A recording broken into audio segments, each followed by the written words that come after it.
It's the Ross Tucker Football Podcast. Oh, yeah, it is. But it's not just any Ross Tucker Football Podcast.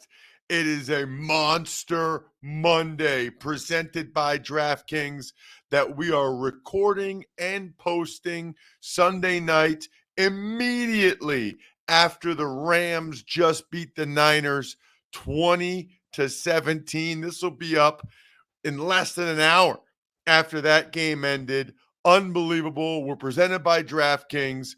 It's a new week, which means we'll have a new Spread the Word winner at Ross Tucker NFL, at Ross Tucker Pod. Easiest contest I am aware of to retweet, to quote tweet, to whatever tweet you guys want to do, or Instagram likes or Facebook shares. I'm looking for Facebook shares. Sponsor confirmation email winner. We've got awesome sponsors. 1-800-Flowers, LinkedIn, Athletic Greens, any of the ones you find over at rosstucker.com. Please take advantage of them, especially for Valentine's Day. 1-800-Flowers, no brainer. Send me the email confirmation, ross@rosstucker.com. And then we're trying to grow our YouTube. So I'd appreciate it if you guys just hit the thumbs up, subscribe to YouTube. That'd be amazing. YouTube.com/Ross Tucker NFL. If you comment, you can get a cameo style video, which is very, very cool. It's Big Show time. The Big Show. Super Bowl 56 is set, Ross. Your thoughts, both of these games, before we break them down individually. Well, just in terms of the takeaways, I mean, how about the comebacks? Both games, a team came back from double-digit second-half deficit to win. The Bengals were down 21-10, should have been more on that later. They came back to win in overtime.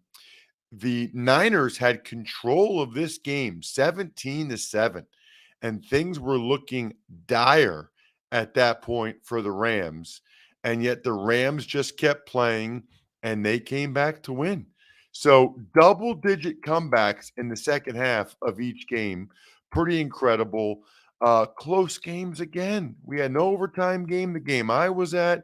Then we have close games again here in with the Rams and the Niners. It's just been an incredible 2 weekends of football with what we've seen from the divisional round and the conference championship Sunday. Just incredible. And then I would say some of the other things that jump out to me, probably just two others, really, Bri. Questionable coaching decisions. Andy Reid allowing one more play at the end of the first half of that Chiefs-Bengals game. That was absolutely critical. I don't have a huge problem with it. I think he trusted Patrick Mahomes, and Patrick Mahomes showed that he couldn't be trusted with throwing the ball to Tyreek Hill in the flat on that play. And then Sean McVay, wow, is he fortunate that the Rams came back to win that one, because McVay was throwing away challenges and timeouts like they were going out of style. They had no timeouts, no challenges, with like 10 minutes left in the game. What was he doing? And then the last big theme, Bri, I'm really happy for two things right now. I'm happy for Matthew Stafford. He wanted to play in big games. He wanted to play in a Super Bowl like this, and he's going. I am thrilled for him. He's changing the narrative about his career. And then I'm so happy for Bengals fans. 1988? Are you kidding me? 1988? The Bengals doing this gives all the other organizations, everybody else, more hope. I'm so happy for their fans, and it gives all the fans of all the other teams hope. And then for Stafford, it gives some of the other quarterbacks hope. Maybe they just need to find a way to go somewhere else. Maybe that's the key, is they need to go to a better organization. Speaking of better organization, how about Athletic Greens? I mean, I love that Andrew Brandt's been taking it for years. I started it because I heard all the other people were taking it, and they said they wanted to potentially, they didn't say they would, they said they potentially sponsor the show. So I started taking it because, I don't always have time. I'm on the road, gives you more energy. It's got the gut health, which I need because of some of the stuff that I eat. 75 high quality vitamins, minerals, whole food sourced superfoods, probiotics, adaptogens. Basically, it's like drinking your greens, drinking your vegetables, which is awesome. The founder was having gut health issues. This helped a lot. Your subscription comes with a year's supply of vitamin D. In fact, to make it easy, Athletic Greens is going to give you a free 1 year supply of immune supporting vitamin D and 5 free travel packs with your first purchase. All you have to do is visit athleticgreens.com/Ross. Again, that is athleticgreens.com/Ross to take ownership over your health and pick up the ultimate daily nutritional insurance. Tuck's Takes. All right. So now that we've got the overall takeaways, let's dive into these games. We'll start with the one you were at. You were on the sidelines, Bengals and the Chiefs. What was Kansas City like? Well, let's start with the food because that's part of what we do here on the Ross Tucker Football Podcast. They had one thing I really appreciated. They had this side table that was open before they actually put the food out that had fruit, lots of fruit I like, blueberries, cantaloupe, pineapple, and then it also had nachos, chips, pretzels, some bars, and then salad. So that was on the side table. Then the main meal was salad, burgers, beans, bacon, big cookies. They did have Coke Zero. So the only issues I would say would be the burgers were all very clearly well done, which maybe in that setting you have to do it. And by the time I went through the line, there was no cheese left. Well, I'm not just going to have a burger like without it needs to be a cheeseburger. So instead, the beans were really good. So I cut up the burger and put that meat with the beans. That was okay because it gave the burger a little more flavor. But that was a little disappointing. And yeah, I mean that's fine. Other than that, it was fine, and I'm appreciative to the Chiefs. I would give it a B minus probably because of the well done burgers and the no cheese, but they made up for it in the first half with how they played on the field. Chiefs totally dominated the first half. They had touchdowns on their first 3 possessions to get that 21-3 lead as they completely controlled the battle up front. And really, early on in the game, Mahomes was absolutely magical. I mean, magical. And I thought that was kind of what I had predicted, that Mahomes would play really well. I kind of thought maybe it was the end of the line for the Bengals. I was worried the game would get away from the Bengals. But then kudos to the Bengals. They finally got a touchdown at the end of the first half. Jamar Chase, they went back to him twice. He made a contested catch. So they're up 21-10. And then the series of the game, the Chiefs were still in rhythm. The Chiefs march and have at a minimum a field goal situation. They're inside they're like at the 2-yard line. There's 5 seconds left. They don't do anything on first or second down. It's like third down or something. 5 seconds left. Andy Reid wants to kick the field goal. Multiple people that were on the Chiefs sideline told me that Andy Reid wants to kick the field goal. But Mahomes says, one more play, because he wanted the touchdown. And Andy Reid said, okay. And then Mahomes threw the ball to Tyreek Hill in the flat, got stuffed by Eli Apple. You can't do that. You cannot do that. You have to throw it quick into the end zone, period, or throw it away. You must get the field goal in that situation. So I interviewed Zach Taylor at halftime. Actually, I take that back. Evan Washburn interviewed Zach Taylor, but I was walking with him. He was so fired up about that stop. He knew how huge that was. He was like, same score we had last time we played these guys. That was huge right there. He was all fired. Andy Reid, from what I was told, was not happy. Not happy at all because he knew that that was really important. And honestly, I'll put some blame on Andy Reid. I put more on Patrick Mahomes. You can't throw that ball in the flat right there. You can't do that. Offensively, the Bengals really just chipped away in the second half. Joe Burrow made several plays with his legs, which you don't expect to see from him all that often. They had some nice screen passes to Samaje Perine, Joe Mixon. But really, the story of the second half was the Bengals defense. Well, Bengals defense and Patrick Mahomes. I mean, the Bengals defense was awesome. They have they had in the second half, they kept stuffing the Chiefs to like 3 and outs. And then they got the interception by BJ Hill, which led to a field goal to make it 21-13. I mean, they held the Chiefs to 3 points in the second half. 3 points. And that was on the last play of regulation, by the way. Second consecutive game, they held the Chiefs to 3 points. They got the interception from Hill. We'll tell you about the other interception in a little bit. But Mahomes, I don't know what he was doing. I mean, he had some awful throws. He could have been intercepted more. Missed throws. Overtime, he was all over the place.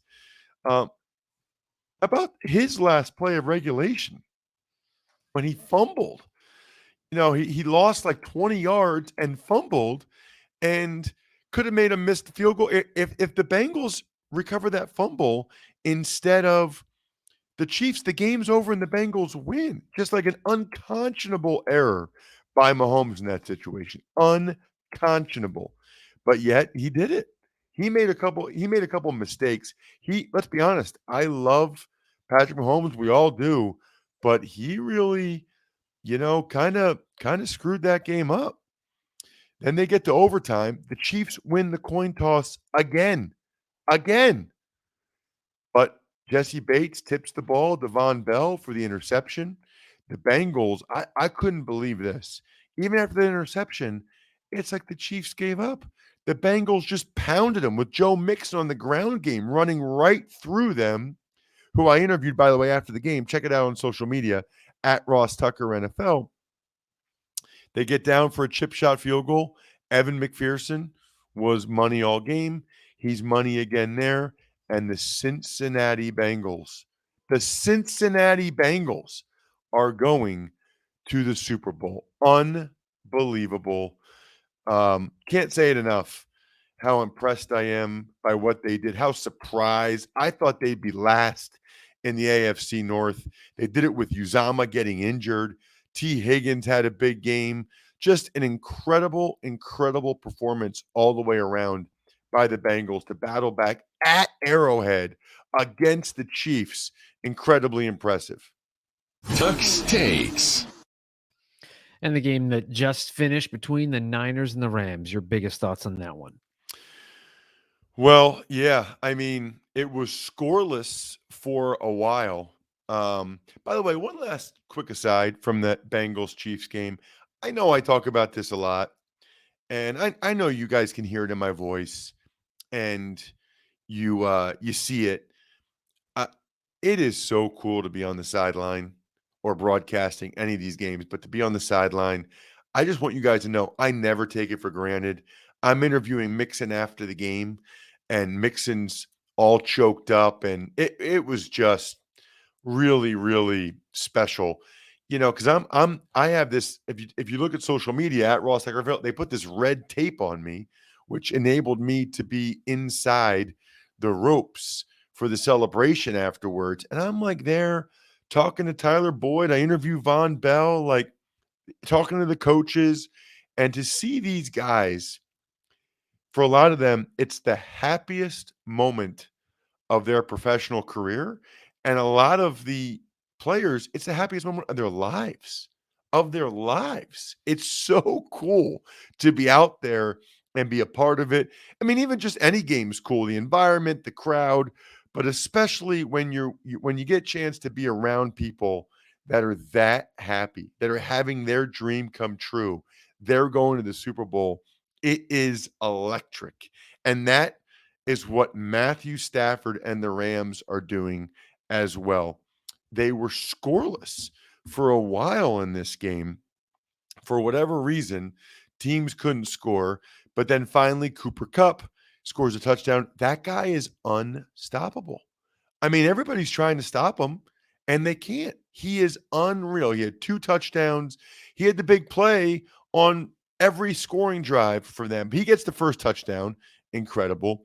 Deebo Samuel is just such a beast all game, consistently running through linebackers and DBs. He gets the first touchdown to make it 7-7. And at halftime, though, it's 10-7 because Skoranek dropped a sure touchdown for the Rams, and the Niners were able to get a field goal. Robbie Gould. So it's 10-7 at halftime, Niners. I thought for the most part, other than the last couple series, perhaps, I thought Jimmy G played really well.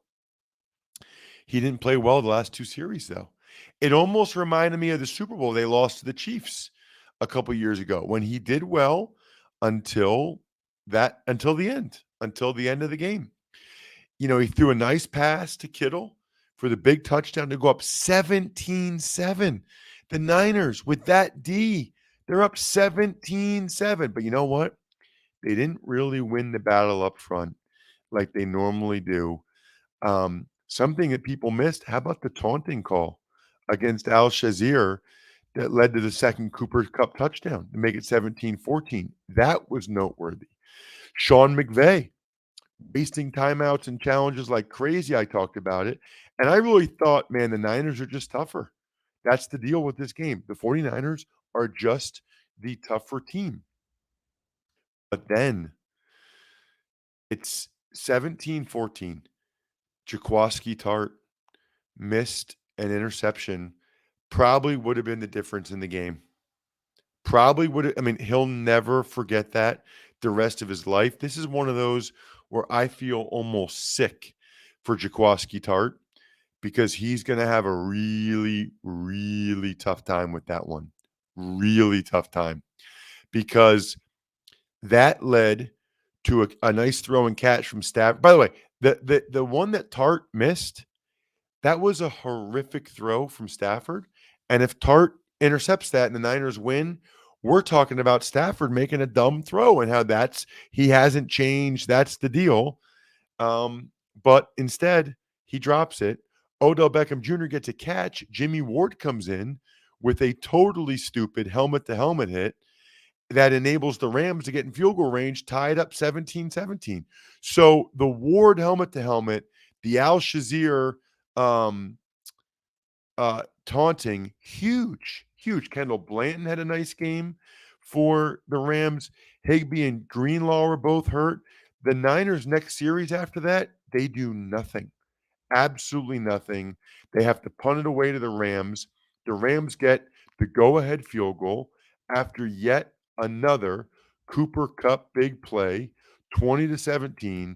Niners have one more chance.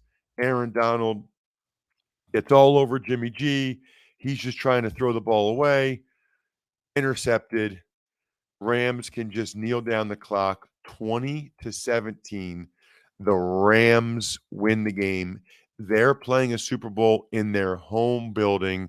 It's like best case scenario for Stan Kroenke with moving the team to LA and everything he did out there.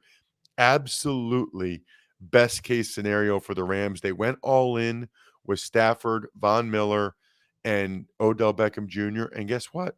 It worked. Second year in a row, a team going all in. Bucks last year, Rams this year, made it to the Super Bowl. Now we'll see if they can win it. Absolutely incredible. You know what else is incredible, by the way? MyFrontPageStory.com. By the way, I went on Jim Rome on Friday. Some of the Tuckheads, some of the patrons, patreon.com/RT Media, they heard this, and so they heard what happened. It crashed the server of MyFrontPageStory.com. The value proposition is just off the charts. You hand it to your wife. As she opens it, she has no idea what it is. She's like, wait, what is this? Hey, babe, I want to do something special for you. I had a story written about you. She will be blown away. Who does that? Who gets a story written about somebody? Well, you do. Looks like it's on the cover of the newspaper. It's framed. It's beautiful. It starts at $50. And now's the time. Valentine's Day is here. Now is the time to do this. Be the hero. When she reads the quotes, it's just something so impactful. I would be stunned. I mean, stunned if she didn't cry in that scenario when she starts to actually read the story that you had written about her. Myfrontpagestory.com. Please don't crash our servers again. Although you guys listen to this at different times, so it's highly unlikely. But myfrontpagestory.com. Let's get to some news items, Bri. Tuck's Takes. All right, let's start with the Giants. They've officially hired a new head coach. It's former Bills OC Brian Daboll. Right. Love the hire. At a minimum, he's been some really good places. He's done it in New England. He's done it in Alabama with Nick Saban, and he did it somewhere else with the Buffalo Bills. Look, he can't bring Josh Allen with him, but he did maximize Josh Allen. So we know for a fact that he is able to get the most out of a quarterback because he's gotten the most, or at least a heck of a lot, out of Josh Allen. Joe Shane, the GM, knows Daboll. They've been working together for years in Buffalo. That's a big plus. It does say something that the Giants are, feels like a role reversal, right? That we're at the point of an organization where the Giants are taking the GM and the head coach, are getting their GM and head coach from the Buffalo Bills. Talk about flipping the script a little bit. I think Daboll will do well. And I don't know if Daniel Jones will be the quarterback. They're acting like he will be, but I'm very curious to see what Daboll can get from him. I think it's probably worth it to see what Daboll can get out of him. I really do. So I like the hire by the Giants quite a bit. I think they nailed this one. Tuck's Takes. Meanwhile, as expected, the Pittsburgh Steelers announced general manager Kevin Colbert's going to step down after the draft. And also in the AFC North, the Ravens hired Michigan D coordinator Mike McDonald as their new DC. Can you believe the team from the AFC North to make the Super Bowl is the Cincinnati Bengals? Like, that is just unbelievable to me. Just unbelievable. I think we knew Kevin Colbert was going to step down. I think he's done an outstanding job. The players are always there. Always there. They, O-line wasn't great last couple of years, but in general, I think Kevin Colbert has done an outstanding job. As for the Ravens, it's funny to me how Jim and John Harbaugh, by the way, Jim Harbaugh is interviewing with the Vikings, but Jim and John Harbaugh, exchange coaches. The Ravens let McDonald go to Michigan for a year as the D coordinator. As a linebacker coach to go there for the D coordinator. He's there for a year, and then they bring him back to the Ravens. It's almost like they had a deal set up that's how they would do it, which is pretty crazy. Speaking of crazy, Bri, let's get wild. Let's get to an email on a Monday. Ever wanted to ask an NFL player a question? Well, here's your chance. It's time to Ask Ross. The email address is ross@rosstucker.com. I should mention, by the way, there were reports on Saturday that Tom Brady is retiring. His agent has denied that. The Bucs have denied that.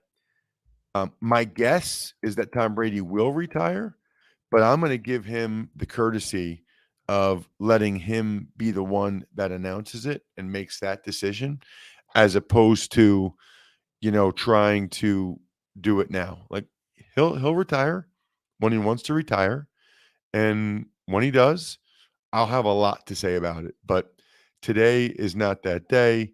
Also, it looks like the Raiders are going to hire Dave Ziegler and Josh McDaniels, but I'm going to wait till we get to that point as well, till that's official.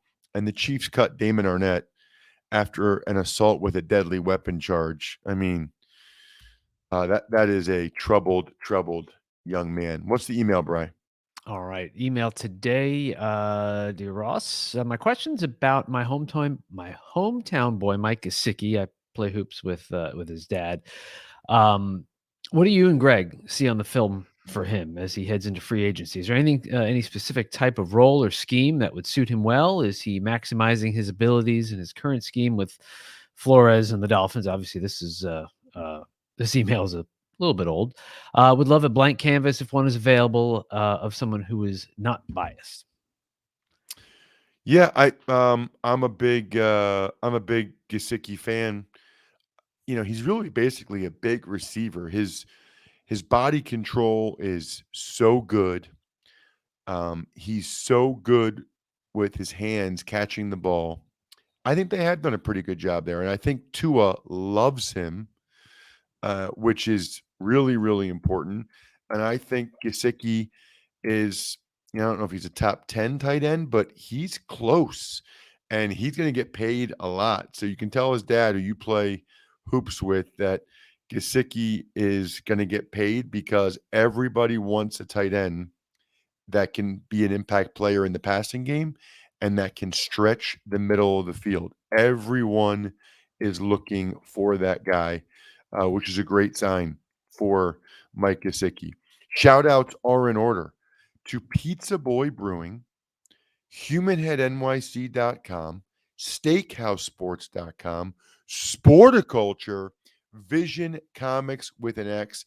How about us getting this done by 10:08 p.m. Eastern Time? Bri will get it cut up and posted as soon as he can.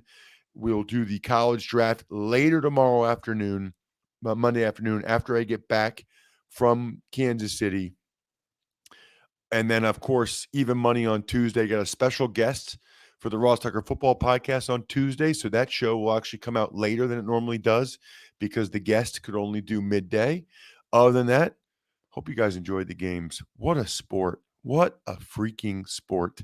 I think we're done here. Thanks for listening to the Ross Tucker Football Podcast. Make sure to also subscribe to the Fantasy Feast, Even Money, Business of Sports, and College Draft. All available at Apple Podcasts, rosstucker.com, or wherever podcasts can be found. A lot of times on the show, I mentioned DraftKings. Here's what you need to know. You got to be 21 or older, New Jersey, Indiana, or Pennsylvania only. New customers only. Restrictions apply. See DraftKings.com/sportsbook for details. Gambling problem, call 1-800-GAMBLER, or in Indiana, 1-800-9-WITH-IT. By the way, if what I was talking about included a deposit bonus, doesn't always, sometimes it does. Deposit bonus requires 25 times playthrough, and deposit bonuses are paid out in site credit.